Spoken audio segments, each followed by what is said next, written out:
This is the Powered Up Podcast, show 49er. You can do it all your life. Sports are wonderful, but there will become a point where I can't do the sports or I can't, run like I would want. But for the majority of people, from birth until you die, you can. When a baby's cooing, it's musical, and then you can play piano forever or you can sing forever.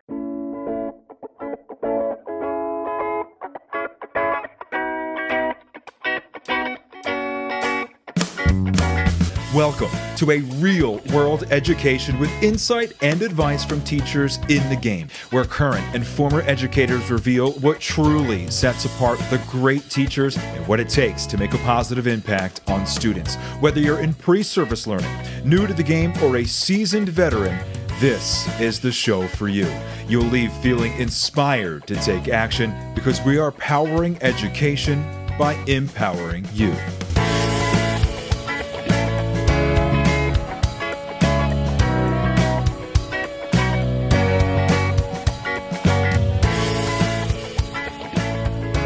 Hey, what's going on, everyone? This is Ken Erman, host of the Powered Up Podcast, and I am here, as always, with my co-host, Mr. Matt, the Dog Walker Rogers.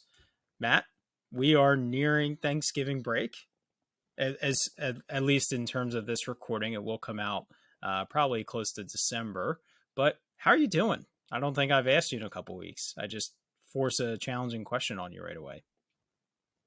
How am I doing? So, report cards were due yesterday.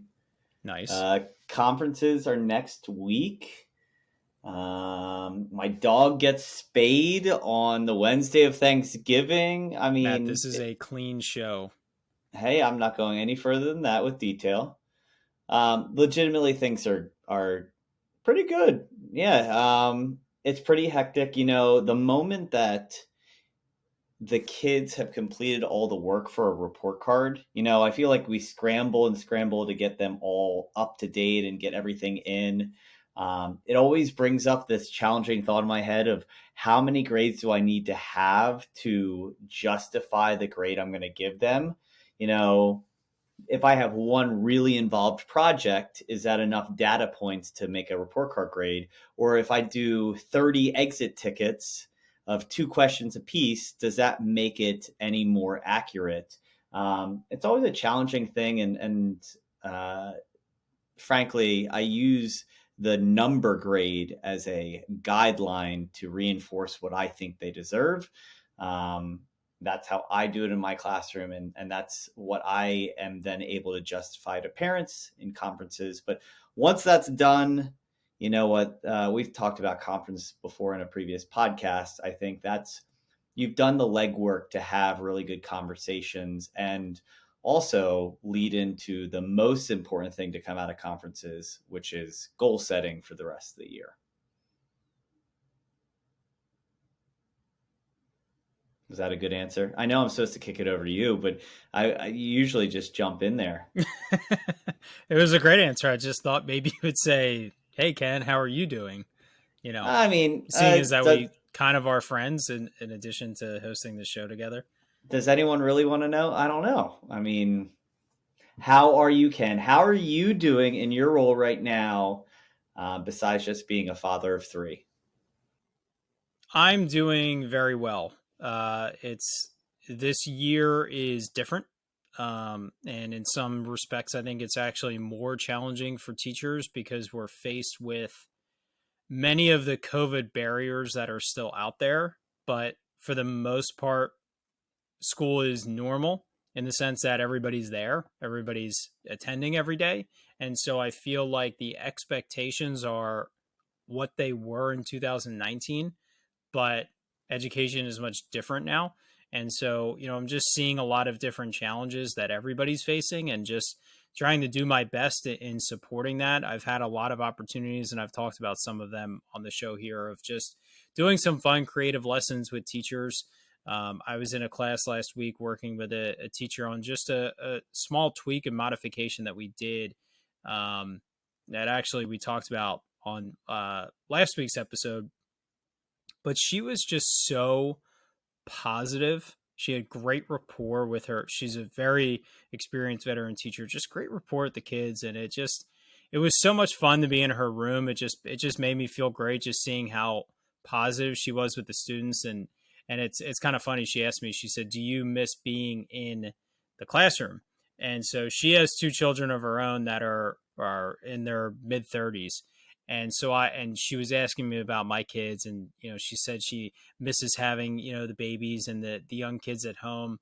And I told her, I said, I miss teaching a classroom like you claim to miss having young children.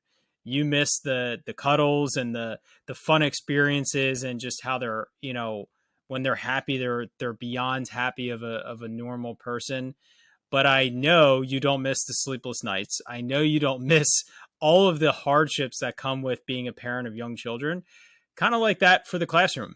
I, every day, absolutely miss having my crew, my group that I get to be with on a daily basis and have fun with, joke around with, lead, and help them learn. But I don't miss a lot of the stuff that comes with being a teacher. The extra baggage, that like you were just talking about, the grades, the justification of grades, the report cards. There's so many of those aspects that I don't miss. So I just thought that was kind of a funny analogy that I had in that conversation with her. But things are great, and our guest tonight talks about passion in what she does with teaching music. And how did you foster, find, and tap into student passion in your classroom, similar to the ways that Claire talks about tonight as a music teacher? So I think that's oh It's gosh. tough. Yeah. I think, the entry in the door is this is how I'll start that answer. The entry in the door is feeling like you understand the kid's interests. So that the first thing that I would often do, especially early in the school year, is I would bring up whether it's scenarios or examples that connected with what the kids were saying. You know what? I had a kid that was interested in baton twirling, and so I would use that as a reference point. And a kid that was interested in soccer, and so when we were talking about, how do you show respect? Well, if you were out in the soccer field, you wouldn't do that, right? Kind of tapping directly into those different areas. But I think we've talked about it before, the idea of allowing kids to be creative. And that might include whatever way they feel like they want to demonstrate. And I think we've said it before, the investment of time to go see a kid in their passion outside of school, A, connects you to that kid so much further, but also just seeing them in their environment can often jog an idea of how you can pull into your classroom. There were how-to activities that we would do, and you know what? We'd have some people would do how to make a peanut butter and jelly sandwich, and other people would how do you do an ollie on a skateboard, and other people would be how do you paint an emoji figure. Whatever the case may be, there are definitely times and opportunities where you can tap into those passions. It is tough to say, I would love for us to go outside to the playground and do this activity all the time, but there are ways to do it. That's not a great answer, but do you have any other suggestions of how you could reach into it more?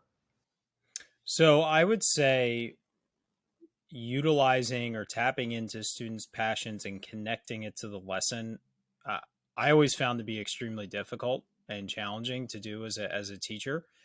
But what I really enjoyed doing was finding students' passions and leveraging that in different opportunities. So, related to what we talked about with Claire tonight, music. I'm not musically talented. I never was as a kid. I didn't pursue it as a kid. I always find it fascinating and so impressive when students can do that. The same with like art in terms of painting, drawing. Kids are great at writing, different things that they're good at. In the integration of technology, if there was a particular program a student was really strong with, and I would really encourage them to leverage that skill and leverage their peers' skills. So if we were doing something as simple as publishing a short story and I wanted them to have like a book cover, I would tell them you can quote unquote hire one of your classmates to make your book cover for you. You know, let someone else do it for you if they're really good at it, as long as they have their work done or someone else is helping them with a different piece. You know, when it came to the curricular objectives, so the curricular objectives were writing the story. It had nothing to do with the illustration of the cover. Well, if you as the author can hire someone to illustrate your cover, because most authors are hiring illustrators, what's the big deal? You know, connected to this podcast specifically, any digital graphic you've seen, I have not made at all. We have a great friend, Dylan Peters. He's also an educator. He is phenomenal with graphic design. And I said, here's my idea. Here's kind of what I want it to look like. And he makes it a million times better than anything I could have. He's helped me with presentations. He's taken my slides and redesigned them. He did the intro music for us. You know, I tap into people to help me accomplish some of my goals because that's the way the world works. And I tried to do that in my classroom. And my biggest motivator was not so that my students had a better looking product. It was because I wanted those students to feel that win, that other people needed them and wanted to take advantage or use their strengths. And it always seemed as though that the students that were being sought out for something kind of particular like that, like illustrating a cover or teaching them how to use the program, they weren't the standout kids in the typical academic sense. And when you can give those students a win like that, I just think that's so important. And, you know, that's really what our guest tonight, Claire, does on a daily basis. The experiences she's creating in her music class in the elementary level, the musicals she's doing, the way she's bringing up kindergartners, the way she's providing student ownership to her high school students, it's just incredible. And, you know, you and I know just from talking with her for an hour that she's empowering so many students that don't feel empowered on a daily basis. And, you know, whether or not you teach music, this is an episode that you can pull away so many key strategies that she's using. Before I throw it to her, I feel like you want to jump in with something. Yeah, I there's just one portion that really stuck out to me is, you know what, you just mentioned about how you have kids tap into their interest, into their passions. That's what we need right now, right? Like I see it in my own classroom and I see it in my school community and we hear about it a ton, right? Like when we talk about SEL, we need to capitalize on kids' interests and make them feel like rock stars in some capacity. Whatever that might look like, it is so important for just the health of kids, well beyond the academic components. Finding a place, and I think, you know, I was listening to a podcast recently specifically on esports, and actually our buddy Ryan was on, and he was talking about, imagine going to a stadium that is packed watching middle schoolers, and this is happening across the country, playing Smash Brothers or Rocket League, and they're on stage and they win and the crowd goes wild. That kid that's probably on stage would never ever have an opportunity like that to be in a stadium environment or have fans in general and get risen up by positivity, win or lose. They would never have that opportunity. And we just need to figure out how we can connect and help kids find their selves and find their own happiness. And I think that is the real benefit of these specials and why specials are so important in our classrooms and the development of kids. You know, yeah, it's great for phys ed to identify the physically talented skills, just like the artistic skills, just like the music skills, just like the STEM skills, the readers, what have you. All of those help identify and may be even more beneficial long-term career-wise or lifelong happiness-wise than what I taught in my ELA class today. I couldn't agree more, and I think that's right along the lines of what we're talking about here and what we learn from listening and learning from Claire. So, without any further delay, let's jump into that interview with Claire Clifford. Hi, Claire. Welcome to the Powered Up Podcast. How you doing today? Good. We're super excited to have you here with us. So, to kick things off, why don't you officially introduce yourself? Let our audience know where you are coming from, what you do in education, and kind of just what a snapshot of your career has looked like so far. So my name is Claire Clifford, as he said. I am from Halstead School District, USD 440 in Halstead, Kansas. And I currently teach 4th grade through 12th grade. I teach general music, vocal music, musical theater, English as a second language. And then I also am the sponsor and in charge of several different activities at the schools. Prior to this, I taught band and choir for 3 years at Leon Bluestem, and then student taught also in the Shawnee Mission School District. Excellent. So I want to jump right into the world of teaching music, and you teaching 4th through 12th grade. So I'm going to make an assumption. You can let me know if I'm correct or not. But your 4th graders, your 5th graders they're taking music as a special, and it's not really an elective or a choice. And then as you get into high school, students are choosing to take choir or music or whatever those courses are like.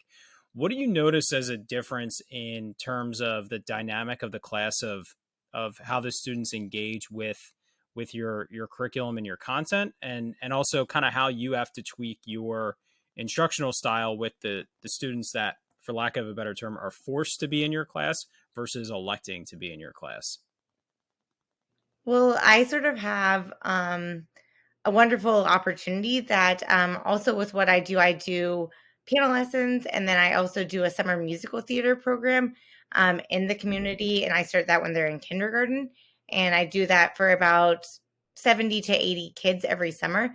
And so, yes, a lot of kids, yes, they have to be in my class when they're in 4th, 5th, and 6th grade, but because of those other things that I've been doing, I don't usually see a huge like pushback or very negativity. The kids just have been a part of it, and they sort of, there's so many of them that know who I am, or their brothers and sisters know who I am because I teach so many grades, that they just come in excited and maybe a little bit worried and nervous at first. But then once we get going, I think because of the way that I teach and some of the methodologies that I use, I'm trained in Kodaly, and that's what I push as my main methodology for education. Then the kids just seem to, from the get-go, are pretty gung-ho and want to be a part of things and want to do their very best.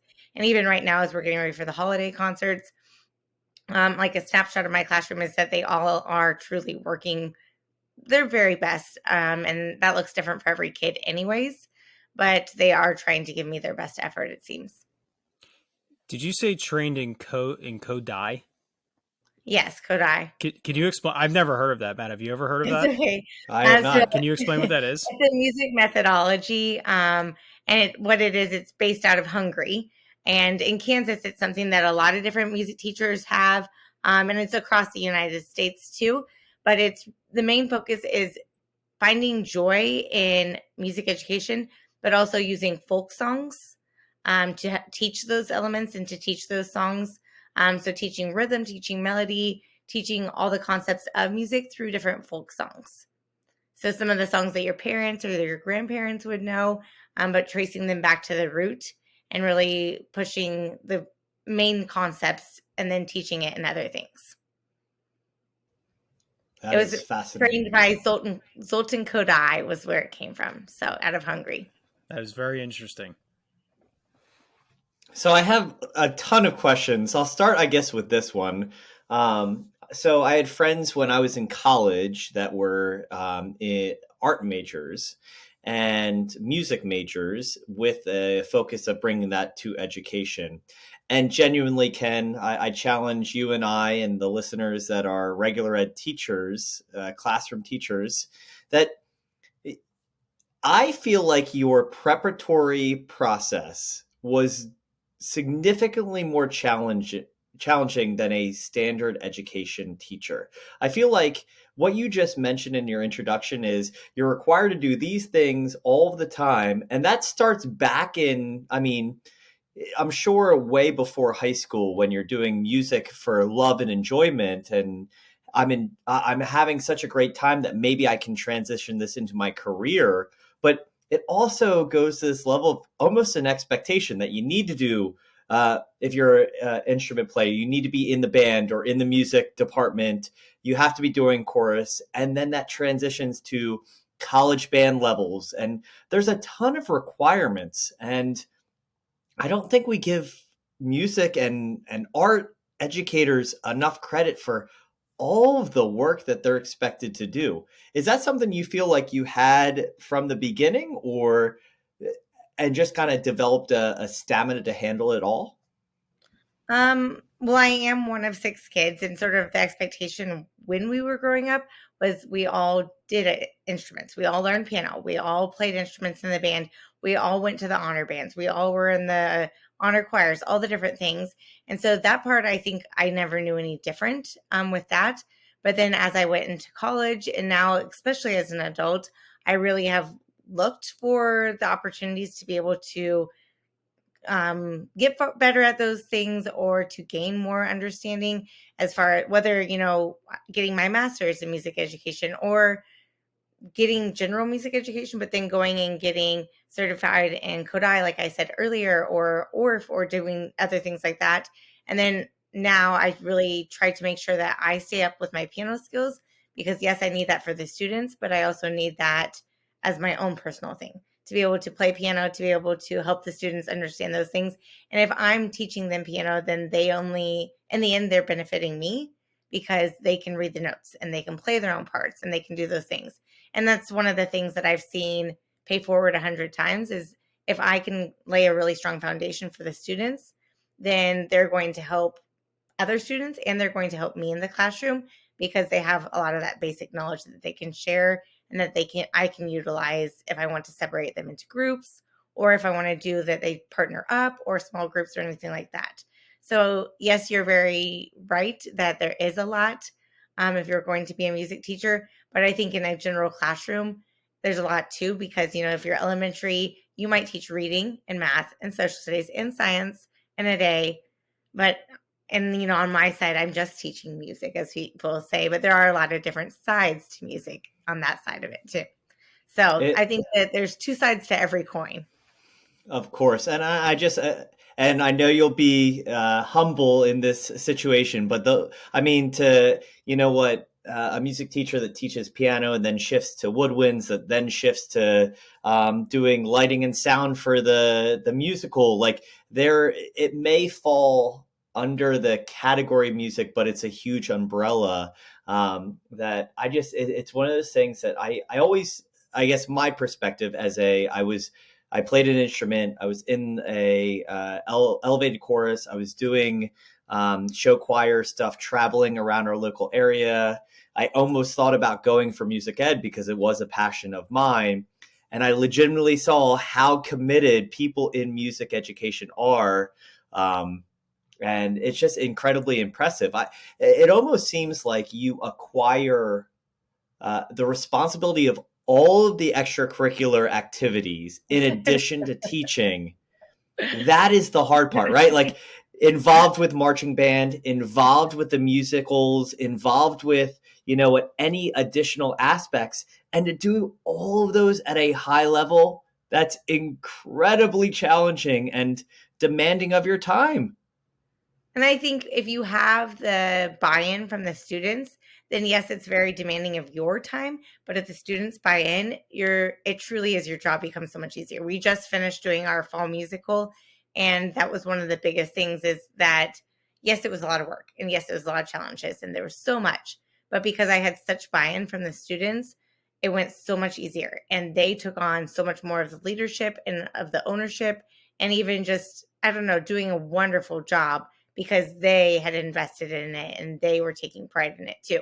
And I think that goes with a lot of things we see in education and in the world. If they have ownership and they take pride in it, they're going to give you way more effort and they're going to do so much more. So yes, it's a lot on you, but students can take ownership and they can do a lot of the work too. So that's something else I'm getting better at. I am not perfect at that, but I'm getting better at understanding that kids can take ownership too. So I really want to jump into that topic of what you just said, but I want to stay on what Matt has brought up for just another minute. So to put, to categorize, I will say that many teachers don't fit this box, but you mentioned about elementary, we teach a lot of subjects. Matt teaches fourth grade. I used to teach fifth before moving to secondary. Elementary teachers are known jack of all trades. They're not a master of any content. They're the master of kids. You have that whole thing. And then, you have secondary teachers, or even taking it to like professors. They're just known as master of content, not master of kids, that whole concept. But what I find fascinating, like Matt's saying about music, is you kind of have to be both, because you have to take students from, especially you're going elementary through high school. You have to take students that know nothing about instruments and singing and music and reading notes and all those components, to pushing students to really mastering these instruments and all of the instruments at the same time. I'm right there with you, Matt. I find that the challenge of being a music teacher, a band teacher, just fascinating, especially, when I'm leaving the high school and I'm seeing the marching band practice. It's just incredible it's incredible what good music programs in schools can produce, whether it's the musical, it's the concerts, whatever the case is. So, Claire, if you could just speak to, what are things that you see, as a commonality or even as a challenge of that first initial lesson of teaching music to now pushing these high school students to potentially, playing in clubs or pursuing it in college or whatever that is, that full gamut of what you're working with. I think a lot of it is even helping them utilize some soft skills. So yes, they have to have the music skills. Yes, they have to have the foundation of, okay, I'm going to learn these new notes, or I'm going to learn these rhythms. But something I start with at the very, very beginning, even with my fourth graders, is we don't say, oh no, this is hard, or oh no, I can't do this, because that doesn't fix anything and that doesn't change anything. Instead, it's saying like, okay, what's the next thing you need to know, or what's the next question, or what things do you see here, or trying to point out little things, because complaining about it is not going to really benefit them or is not going to improve it. But instead, trying to, every time we go through a song or every time we work on something, point out a new concept or help them understand when they are being successful, and helping them take pride in what they are doing too. And that's sometimes what I think makes the biggest difference as they move forward and they have confidence, is letting them know, oh, you were doing a great job, or oh, that was wonderful, and the things that they aren't doing well. And so, because with fourth graders right now, they understand, but they only understand so much, and that yet we're singing songs and we're having to perform them. So I have to pick out the pieces that I need to have to make it concrete and help them learn. And then every day just add little things, or every day point out different things in the music. And if I continue doing that, then eventually, kids are asking more questions, or we are breaking it down more. And not every kid is at the same level either, because sometimes I have a kid, fourth grade through sixth grade, but then they decide not to take choir for a little while. And I always tell them that I can help them if they decide, like in high school, they want to come back. They can always come back, because I can always help them get back to where they, where everyone else is. And I want them to always know that they are welcome to sing, to be a part of it, because I heard this a long time ago and I do believe it. Music is something you can do from cradle to grave. You can do it all your life. Sports are wonderful, but there will become a point where I can't do the sports, or I can't, run like I would want. But for the majority of people, from birth until you die, you can. When a baby's cooing, it's musical, and then you can play piano forever, or you can sing forever. So that's another thing that I think you're never done learning in education in a lot of areas, but especially in music, you can just always continue to grow and learn and be exposed to other things, or challenge yourself to learn different skills to add in. I think that is totally why you can get why people that are in the music industry and or in music education just absolutely love what they do. And it is a lifestyle. It's a full commitment. And the behind the scenes work is a lot. Like choosing music is a process in its own right, and making those connections. Um, I the question, again, many things coming through my head. The thing that sticks out to me is a lot of times music education represents what we can have been pushing with STEM education and the appropriate learning possibilities, right? Hands on, involved, your active learning, that has always been a part of music education. And I think for a long time, even if you didn't have the talent in music education, you could still be successful in music education. You know, I picked my kids up from music class, and my music teacher will say, "This is going to be an interesting holiday performance." They love it. They're having a great time on the stage, but they don't necessarily sound that great. Or this sounds really great and what have you. But one of the things that I am always impressed by is with my fourth graders, they're singing songs in different languages that they've memorized that have motion that go along with it. I know in the primary grades that music and song is a great way to connect learning to a deeper level. Can you kind of speak to what almost seems like you do the impossible in music? You take these incredibly challenging skills and experiences and put the words that the kids don't know to music that the kids don't know, and by the end of the semester put a performance on in front of parents. That's incredible. That it's just, can you talk about that differentiating or what you do on your end to tackle such a challenging skill at the end of the day? I think it's looking and trying to make sure that you have endless amounts of tools in your toolbox for the kids, because every kid is going to be different with that. And what they need is going to be different, but also trying to think with the music, like, how do I serve the kids with the music that I'm picking? You know, is it too challenging? Is it going to be something that they are going to learn from? Are there concepts I can teach in this with what I'm doing? And I think for me, I try to think, how do I make this cross curriculum constantly?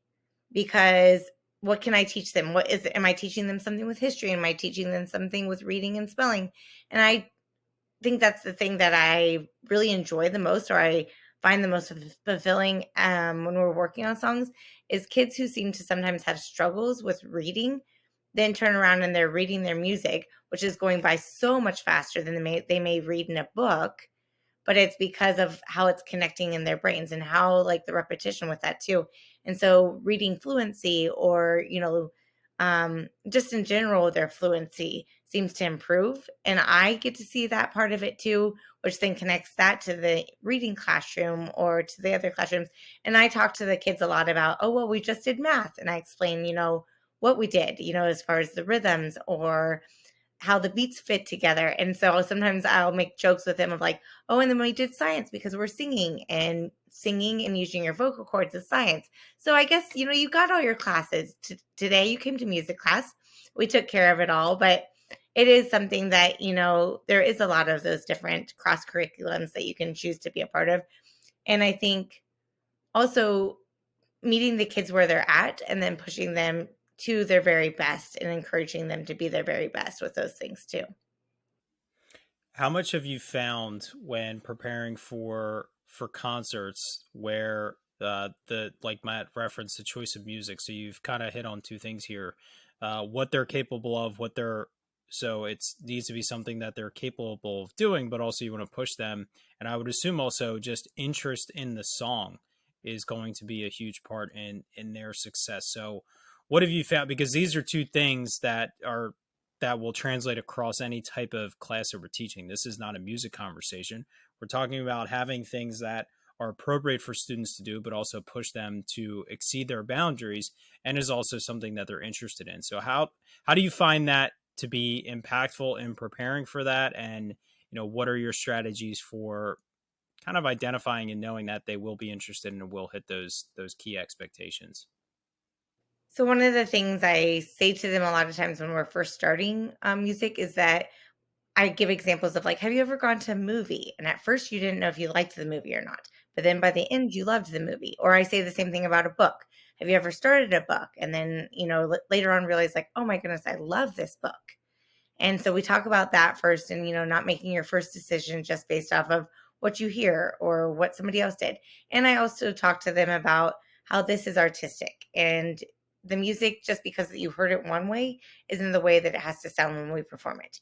Or it might get, you might get meaning from what you sing, because that's how art works, and that's how it works when you're being a musician, is you put meaning behind it.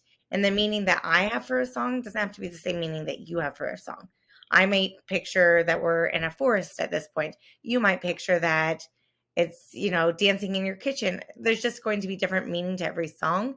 And then also as I usually have 3 to 4 songs per class for a concert, and I'll have different times that I say, okay, what's your favorite song? And the kids will raise their hands for certain ones. And then just helping them understand that just because one's your favorite song doesn't mean it's your friend's favorite song. And so we all have different tastes in music too. And you want them to do their very best for your song. So therefore you want to do your very best for their song too. Sort of just making sure that everybody understands we all have to work together to provide the very best concert for everyone also, and to do the music to our very best ability. I think that sounds similar to what we in classrooms do when we're choosing novel studies, right? Like if I have a group that is more boy-centric or girl-centric, if it's at a certain lexile, whether it's, we've read a story in nonfiction and they really love that, right? We have to pick and choose, and you do choose things to hopefully expand their perspectives, but you also have to kind of get their buy-in and kind of get them to lean into it. I guess my challenge, since you are that master of, I'm sure, much more than none, but you're multi-talented, what do you think is the most rewarding part of your position, since you have many hats? And what is the thing that challenges you most, since you are constantly meeting with different levels of skill? Like that high school skill is, a lot of people that are in that are looking to possibly use that as a career. In 4th grade, like you said, they may be developing fluency skills through music and just having a great time. Mm-hmm. I think my favorite thing, and this is something that comes from music, but it's also something that comes from working in the smaller community that I work in and the position I work in, is that I get to have these kids from 4th grade until 12th grade. But then also, because I do a summer musical program, I have kids from kindergarten until 12th grade. So some of the kids that I have right now, I've had them for 9 years. And I just recently at a concert even pointed out that there's days that I have a sibling that's in 4th grade. And then maybe later on, I have a sibling that's in 7th grade, same family. And then I have another one who's a senior. Or just recently, I did a concert and I had the 7th grade brother on the concert, first person, first group singing. And then the senior brother was the last person singing. And so just seeing that growth and seeing that change there, and also knowing that they're going to hold each other accountable, or that they know, if I say, well, I talked to your brother earlier today, having that shared part of it too. But on the flip side, the challenge too is, having kids that may not see the value in it as much as I do, or may not understand the value in it as much as I do. And I think we all have that in education, that things that you're passionate about, realizing that the kids might not be as passionate about, or they might not click with it as much as you do, whether it's a lesson, whether it's, the thing that you love. Not always are the kids going to connect with it in the same level as you. And so rather than getting upset or being bothered by that, trying your very best to see how many other approaches or how many other ways can I help them connect with this too? Because it's not going to be just the first time that every student connects, but maybe by keeping the door open continuously, as they mature, as they change, as things change in their lives, maybe that is the thing that they need. And maybe that is the connection that they have. And maybe as they get to know you personally too, and make the connection with you as the teacher or a friend in the classroom, that maybe then they're able to come back to that. So that's a challenge, but hopefully it's a challenge that helps me be a better educator too. Absolutely. And I think that hearing you say that, I mean, that is just the embodiment of, right? We look for progress. We look for those light bulb moments. We look for that, you know, effort and all of those features that grow and grow and grow. I don't want to go too much further before going back to a comment you said. You said you loved talking about how you can connect to cross-curricular academics and whole child, those type things. And I know that our music department does that, but how do you feel like you make an impact besides just reading music and reading uh, the words like fluency, or breaking down, you know what, this is a half note, this is a quarter note, different things like that? How do you pull in cross curricular that you feel like you're really touching more than just isolated music? So a lot, as the kids, and it's continuously, but we talk about poetry, or we talk about um, word painting, or understanding how a word fits together, understanding how syllables work. We've talked about history. Even just recently we finished our musical and we did Anastasia, which has a tremendous story behind it in history. And so even through that, even though the musical is outside of the regular class time, it's an extracurricular, I felt like that was a lot of cross curriculum that happened there, as far as like discussing the history and the Romanov family and all those different aspects too. But I think, discussing science, what happens with your vocal cords, but then also whether it's a song, there might be a song that discusses different parts of a science experiment, or even as we're going through things and experiencing different instruments or trying different things out with instruments, doing that. The piano is one that the fourth graders just, it's like they've never seen a piano before. And I think it's because I have a grand piano, but then they love to just sit and watch how the hammer hits the strings and how the strings vibrate and the notes come out. And so that's another part where we're able to just discuss, science, or make that cross curriculum too. So a lot of times it's just looking at what we're teaching or what I'm going through or how the opportunity arises, and trying to connect that to their other classrooms, because then I feel like, just as an experiment works, or an experience, if they can remember that and connect it later, then it's going to have a longer lasting connection or impact on them and what they're doing. Yeah, it's great because you're building background knowledge just in those teachable moments, which I think is super important. I think it's great that you're doing that. So earlier you talked about developing student ownership, and you've found the value in turning more. It seems like turning more and more over to your students, which we've had many conversations on this show, and a big passion of mine is student-centered learning and developing that student ownership in my own classroom. So what have you found just over your experience? Has that progressed each year that you're turning more and more over? Just kind of explain what that looks like, and the difference you've seen in what it creates with your class, with your productions, whatever the case might be. So first of all, that's something that's very challenging for me, because I do have moments. I like control. I think a lot of educators do. So it's not easy always for me to turn over control to them, but it is something that administration at different times has said, like, we want the kids to take ownership of their education, because if they take ownership of their education, then they're going to value it more and they're going to have more of a passion for it. And so it's something that I've seen that the kids, if you give them the opportunity, they really are going to take advantage of it in a positive way. And they really do want to show you, like, we can handle it, or we can do these things too. And they do it by seeing examples. So for me, just recently with the musical, as I was talking about earlier, usually I'm the first one to try to set the stage or get the sound fixed or, do things like that. And by doing that with example, the students started taking control of that, and they started realizing like, oh, well, this is usually what Mrs. Clifford would do, or this is what I need to be doing in that moment. And so this weekend, it was so interesting to see them be the first ones to jump up on the stage to fix things, or them to be the ones who noticed like, oh, that person's microphone was having issues.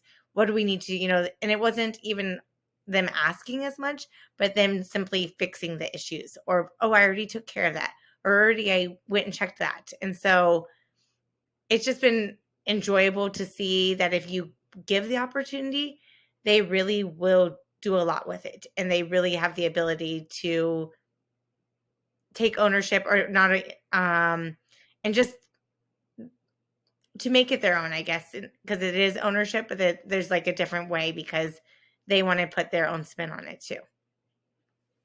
I think it requires a lot of trust, and in doing that, like you're saying, it's not just about them doing what you want them to do or doing what you would have done, but doing it in the way that they want to. And it requires obviously trust for us to allow them to do that, but also they need to know that that trust is there. And this may sound ridiculous, but one of the easiest ways to do that is to look at them and say, I trust you to do this. Sometimes they just need to hear that you are recognized, you're being very explicit. I trust you to do this. If you get stuck, let me know. Or after they do it, reflect on that practice. Like, was that the best strategy? That's not the way I normally do it. Maybe their strategy is better. Maybe it's the same. It doesn't really matter the way that the task is completed.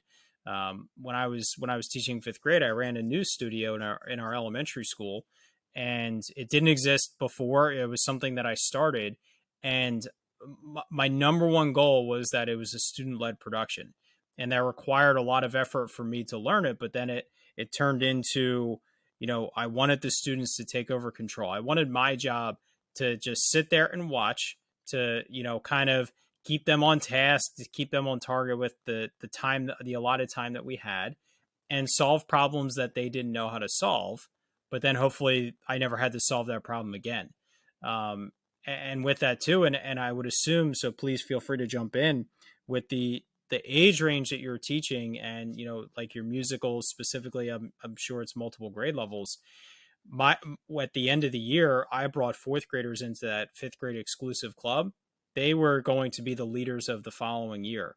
They had 1 month to learn everything, and so the following year they carried the torch. So I wasn't repeating the process every September of teaching an entirely new group of students. Are you leveraging that kind of student to student mentorship or leadership and kind of keeping the momentum moving forward with that student ownership? Well, the best way that seems to be happening recently is a lot because I have freshmen through seniors. I have several freshmen who have stepped up and they want to do those positions. So, for example, one of them ran the spotlight. One of them was my assistant. And then one of them wanted to be like the stagehand or the person who was in charge of crew. And so because they are freshmen, it's been kind of neat to see how they already are taking that task on. And I know for the next 3 years that I have them for sure. And if I can like have that they're teaching one or two other people, that they take on that. But there have been years, that it is that you have to start over. I have to teach them different ones. But once you teach it once, they seem to be quicker and faster at understanding and then helping share with others too. So that's another part that's been enjoyable to see. All right, I'm going to come with a little bit of a heavy question, I think. I hope it's a really positive one. So I know, little story time. So as I mentioned, I was in musical theater, and we lost our advisor. She left our building, and someone stepped in. And because of that, we kind of created a class where we, as the students, were the director, the music director, the stage manager. We did everything. And that was a course that we kind of wrote in a scramble because we ended up having to do it. And it turned into a beautiful experience. And it ended up sticking as a course where every semester we would put on a different production in addition to the school show. It was really neat. And what grew from that was, this idea of it being a career. And you know what? I could see myself going into production. And I have friends of mine that are on Broadway right now doing things that when I was in high school, they were performing next to me and managing music. It's incredible. One of the things that I think is really neat is in an industry like this, you get to see students continue their love of music well beyond um, just their time with you in the classroom, whether it's, what they go and they're in. I have a friend of mine who has numerous people that he's gone to see in college bands at football games, and to see them part of that, or to be a performing musician outside of school. Are there any experience that you've gotten to see, this lifelong love of learning and music continue beyond just your classroom experience? I currently have one student that's getting ready to start student teaching. So that's very exciting, just seeing that part of it. And I've had kids come back and observe me and share those parts of it too. I have a few students from when I first was teaching in my first couple of years that now they're out teaching music lessons, or they're out working for professional bands and singing in groups too. And so some of that is really amazing to see that, or to have kids even come back later and say, like, I really enjoyed your class, or this is something that now I do it, maybe not as a career, but I do it as a hobby, or I do it as something that I continually want to pass on to somebody else because of being in your classes or from the memories and experiences we've had together. So some of that has been a wonderful payoff or a wonderful opportunity that I feel like what I've taught them is going to go be taught to somebody else. So that part is enjoyable. And I think that's another thing, we know that is general education too, but in music, realizing that the songs you teach eventually, hopefully they're going to get taught to other people, or that joy and passion for music is going to get passed on to other kids, not just the ones I taught, but hopefully many, many, many more kids in the future. Well, and even beyond that, just they find identity in music, right? I feel like middle school, high school, they struggle with really finding their place. And even if they latch into music or production or what have you to be a positive influence in an uncertain time, I know that's where a lot of people kind of find themselves. That has, I guess, whether hey, I have performing music, they found a hobby that they absolutely love, or just tapped into their creative potential. That's what, as educators, that's our goal, right? To kind of guide them on that path to happiness, and whatever that looks like. It's so cool.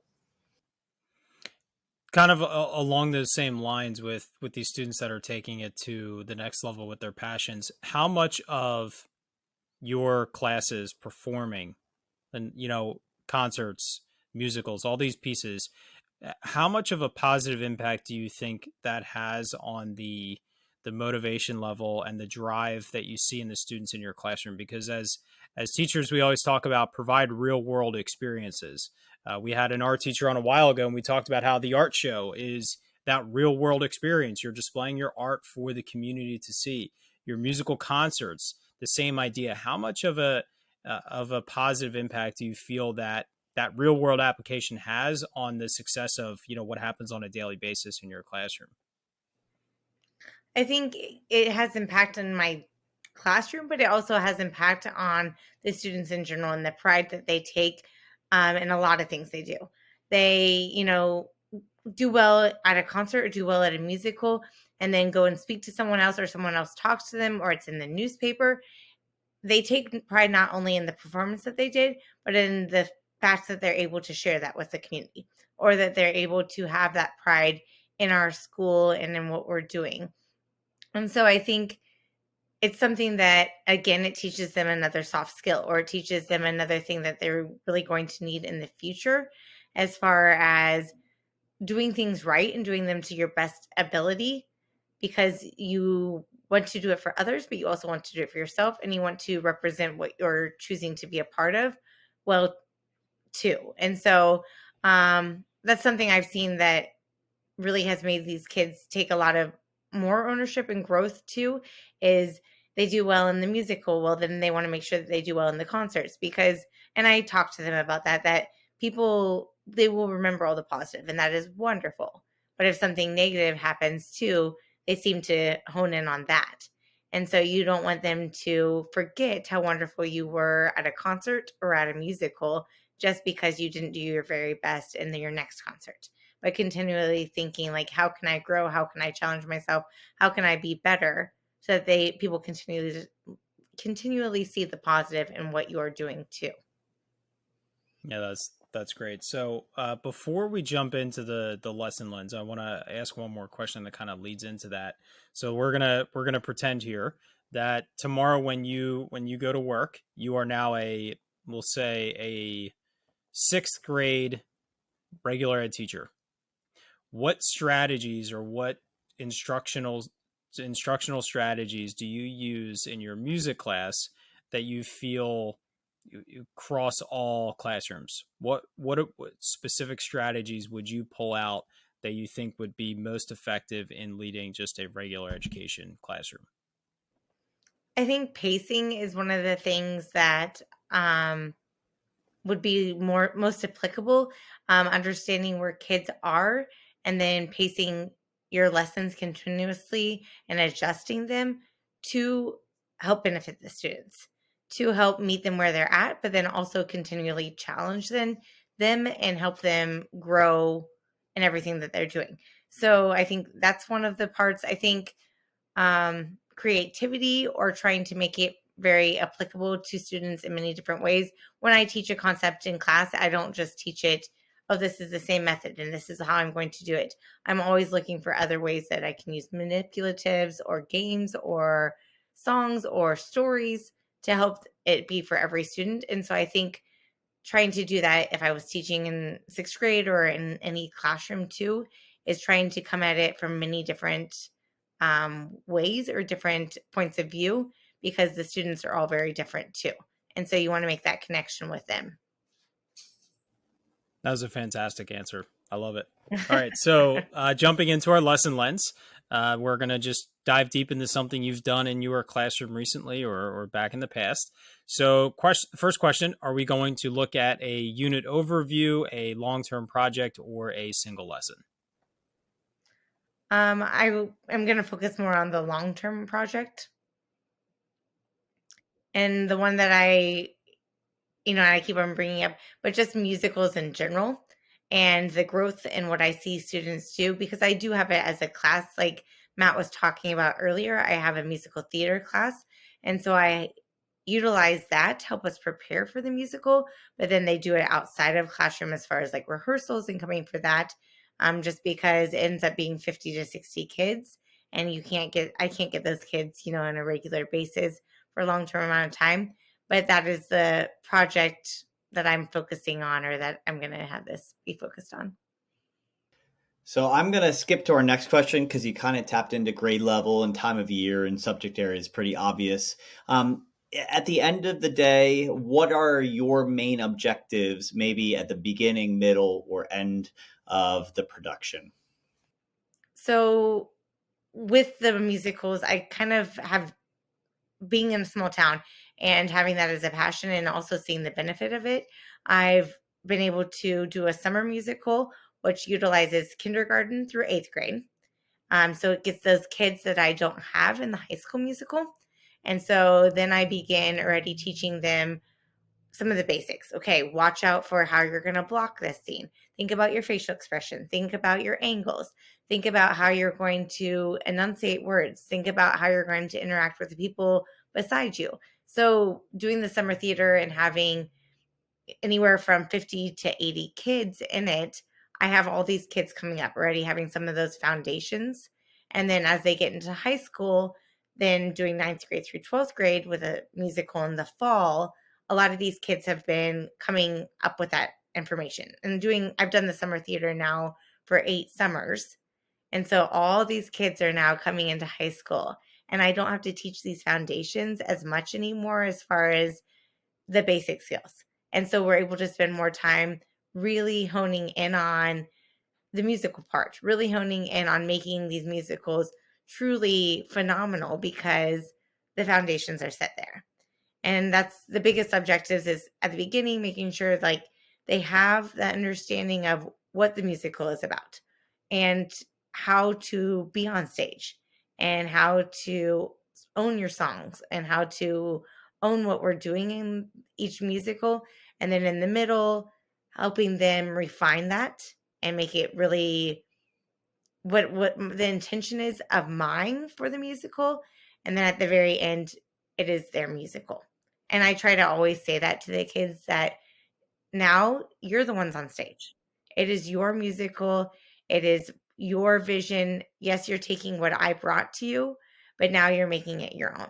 And now you are making it into your memories because I'll have the memories, but the students will have the memories way more, as far as the connections they made, the friends they made, the different things that they're going to look back to. That's fantastic. So thinking about the class that you have to relate to the musical, aside from the after school rehearsals and that kind of stuff. So I would assume your class is not. You said there's 50 to 60 kids involved in a production. So the class, you obviously don't have all 60 kids at the same time. So what would you say the students are actively doing during the lessons in that specific class time? So during the class, it depends on the range of students that I have. So some students might be in there planning to be on stage. So if they're ones who are going to be acting on stage or singing on stage or performing on stage, they might be working through their scripts. They might be working with other students. Our school has also a flex schedule set up. So kids might have study halls at different times or their classes might overlap. And so the students might set up times that, oh, well, this kid has study hall, but they're going to come in so that I can work with them, or they're going to come in so we can work through blocking. And that's something that I've seen be a tremendous asset for these kids and for my program for that reason. The other kids might be working on set or scenery or lights or sound. And so through this class, we use it as a full project before, after, all the way through to pull costumes, to set lights, to set sound, to go through those skills and teach them how to do all of those things so that when we are getting ready for a program or when we're finishing with a program or a musical, then they're doing those things. And sometimes it might be even taking inventory or figuring out what we need for costumes. But the kids have become really good at having an eye for some of those things and really being able to help out with a lot of that. So you mentioned that you like control, as many of us educators do. Can you kind of speak to what you tend to do? I know even before you pick the musical, there's research that you're obviously involved in. Um, Before the lessons start, you have to kind of have a direction or an idea of almost scope and sequence. Can you just speak to what your role is from beginning to end and how that changes it? I would say you've mentioned it multiple times, but if there's anything else you'd like to add. Well, that part is different on the different parts that I'm choosing to be a part of. So if I'm teaching my music class, my vocal classes, my scope and sequence is changing and developing as we're going through each piece of music or as we're going through each concept. So a lot of times at the beginning of the school year, from August until October, I'm trying to teach certain concepts so that when we are preparing for our concerts, the kids have some of those concepts already in their knowledge, or they have them in their foundation, or I've at least mentioned them, or I've gestured to them. Um, and that goes on, even into high school and middle school music, is making sure that we're continuously, I'm thinking about what I'm going to be able or need to be able to teach the different songs or the different things that we're going to have going forward. And the same thing goes for the musicals or for just any of the general classes that I'm teaching, even in the musical theater class, is what things do I need to make sure that they've seen, that they've understood, that they've been exposed to, so that they're able to do their very best and they are able to do it later on. So, for example, if we're putting together a program for the musical, I need to show them several other programs that other schools may have used, or that what it looks like, because otherwise, if they've not ever gone to one of these musicals or if they've never been a part of it, they don't understand all that. And so helping them understand where to find those resources, even too, of a playbill or of what a program would look like or what needs to be in a program. And the same thing goes, in the music classroom, helping them understand that we don't just sing the words. We pay attention to the notes that are above it, or we pay attention to how the note goes up and down. And then from there, saying, okay, well, but now this is what the note is. That's a G or that's a C. So thinking each part, how do I build upon it? Because it's not going to click, for every kid in the same way, as I said earlier, and it's not going to click the first time. But as we say it 20 different times, or if I'm constantly thinking of someone that might say it differently or might be able to bring in different ideas, then hopefully eventually it clicks for all the students too. I can't imagine. It's from the outside perspective, it seems like a lot. I think it's fantastic that you're moving more and more towards that student ownership, and it's challenging, but do you also find that it makes your teaching experience a little bit easier at times when the kids are in front of you, but I'd say maybe a little bit more work when the kids aren't around? Do you find that kind of Yeah, do the I think, it's like any teacher. If you do a whole bunch of prep before, the students seem to do really well with a lot of those things. So if you feel like you've thought about all the different outcomes that it could be, then yeah, it's a lot easier for the students. And I think the more that we allow them to show us that they can do that and that they want to not only take pride in what they're doing, but they want to impress you. Students want to make us proud too, and they want to make their communities proud. They want to they want to please people. And so I think some of that makes it easier too once you see that they want to do those things, not just for themselves, but for their peers and for what they're wanting to represent and be a part of. Absolutely. So we're going to jump into our last segment of the show called the exit ticket. Same 4 questions we ask every guest every week.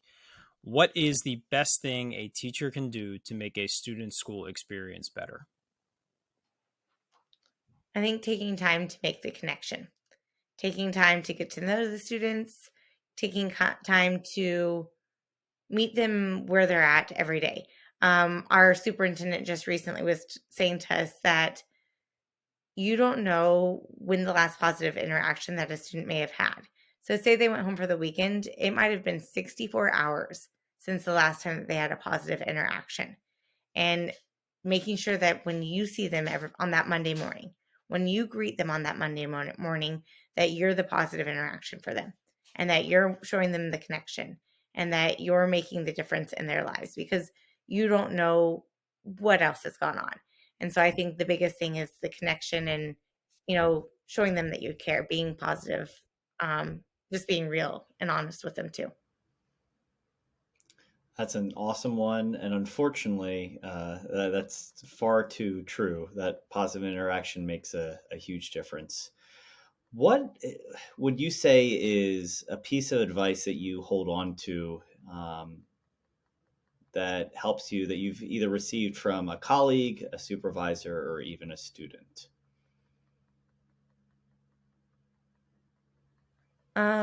I think just trying to stay true to the person that you are and trying to provide your best, working hard for the students. And I think that, I guess that's the thing I always try to think about is, am I doing what's best for the student?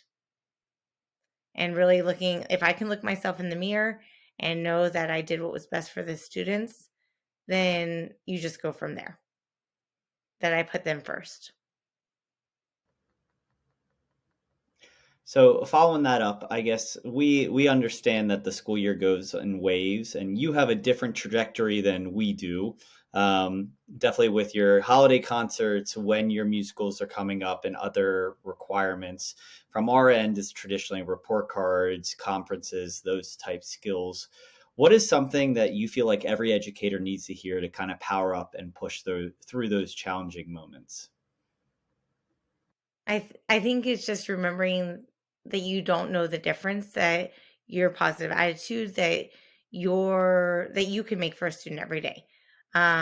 Because like it's the kids that come in and they're excited to see you. And if you can bring that same excitement and that same positivity to them every day, um, it's going to pay back.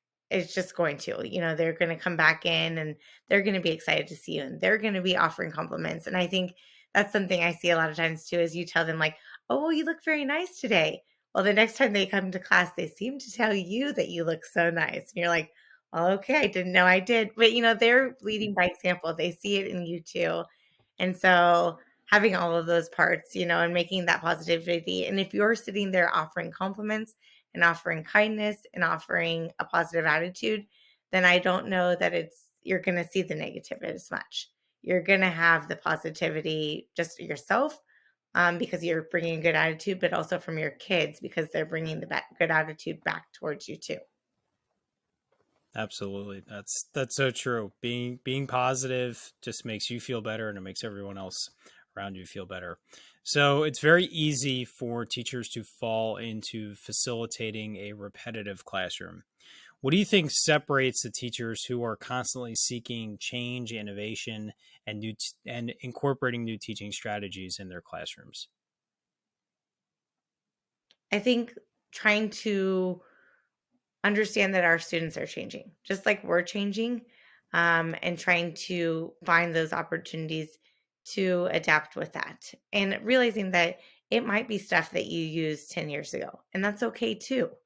But it might be new things that you have to go looking for, or that you have to come at from a different angle or a different viewpoint to provide what the students need. And also understanding that sometimes you maybe talk to the kids and you ask them, because they're going to have resources and they're going to be able to share things, or they're going to bring different viewpoints too. And I think finding your colleagues, finding your students, finding students that have graduated in the past and asking them for insight too. So last thing is really, how can we follow along in your journey and continue to learn from you? Are there ways that you post or share what is going on in your classroom and in your community? I am on Twitter under Clifford Kodaly. And so, or Claire Kodaly, I can't remember right now. But I do have that. And then just through our school district, USD 440, we have a tremendous amount of things going on. And so that's another area I would say we're working to highlight that, as far as we are a one-to-one school district. So every kid has an iPad, kindergarten all the way up through 12th grade. So that's been something. And we just work to really give the kids the opportunity to learn, to gain things, and to take ownership in their education. So I would say those two areas are the biggest ones. I'm sure there will be other things coming up in the future, but right now, those are the two methods that I'm mostly using. Excellent. Thank you so much, Claire. Thank you for sharing that. I've had a blast. This has been a lot of fun. Matt and I have definitely learned a lot just from your diverse experience, what you're doing in your community. Your school district and your community is clearly very, very lucky to have you creating not only what I'm sure are fantastic performances for everyone to enjoy, but the experiences that you're providing for students, whether or not they pursue music, pursue productions, pursue anything related to that. Just giving them that opportunity to showcase what they've learned, what they can do is I just think is so valuable when we're able to create those experiences for our students. So everything that we talked about, some links, the links that Claire just shared will all be found on our show notes page, which can be found at powereduup.com/show49. And everything that you need to find will be there. So Claire, thank you again for your time tonight. And we look forward to seeing what else comes out of your corner of the state and what you're doing with your community and students. So Matt, why don't you shut us down and take us out of here? Matt, you're muted. My dogs are barking background, so I muted real quick. Sorry. I'll take it from there. So Claire, thank you so much for the time. You've done a wonderful job, and I love this conversation as well. So as we power down this episode, you have left us feeling powered up. Thank you for listening. Stay well, and just continue to make a difference in a child's life each and every day. We will talk to you guys next week. Thank you. There's no way I'm editing that out, by the way. Ah!